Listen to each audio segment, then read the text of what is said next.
Hello there and good morning. So this time Boris Johnson is refusing to self-isolate.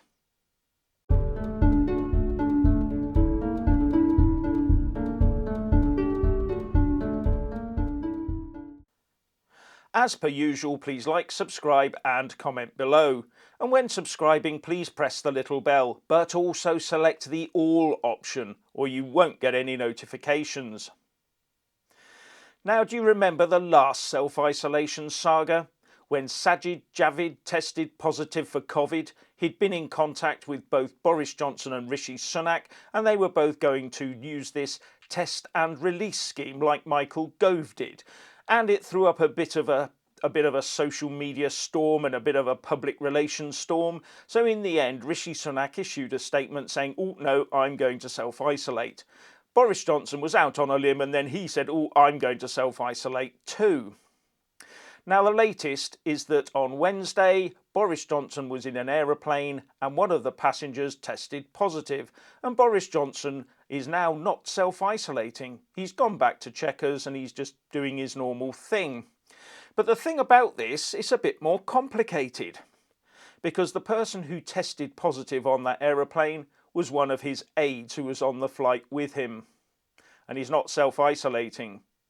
Now it's being claimed that the aide was at the other end of the aeroplane, probably in steerage.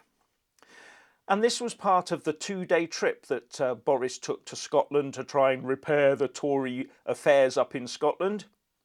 And he was on a flight from Glasgow to Aberdeen, and that's where this happened.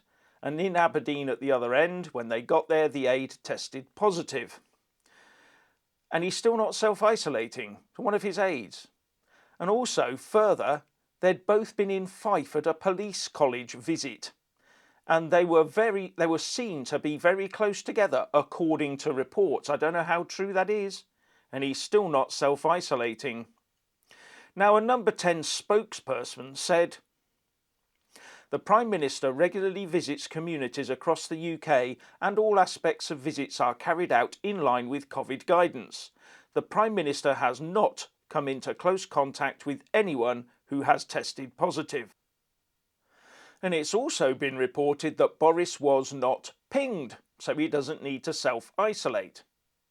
Now, being the Prime Minister, Boris would always carry his mobile phone about with him, wouldn't he? And have it on at all times, just in case. And of course he'd have the NHS app on there, fully working and up and running, and also have his Bluetooth on at all times. Now, I know that when you're on an aeroplane, you're meant to have your phone in airplane mode just for the period of the flight, and during taxiing, takeoff and landing it has to be off. But otherwise, his phone should have been on at all times. He should have been fully pingable, just like the rest of us are. Anyway, the questions that arise in my mind are, were there any other members of his staff on board that aeroplane? And how about members of the press? You know what they're like, carrying their cameras about waiting for that unique shot of Boris spilling his coffee in someone else's lap, or the moment he stuffs a burger in his face with a weird expression on it or something, or the ultimate Boris photograph. The one photograph, the first one to show that he has learned how to use a comb. Now, Labour Party chairwoman Annalise Dodds said, "Senior Conservatives are really taking the public for fools. This is yet another example of one rule for them and another for everyone else." So does Boris think that he's not at risk and that anyone who comes into contact with him is not at risk?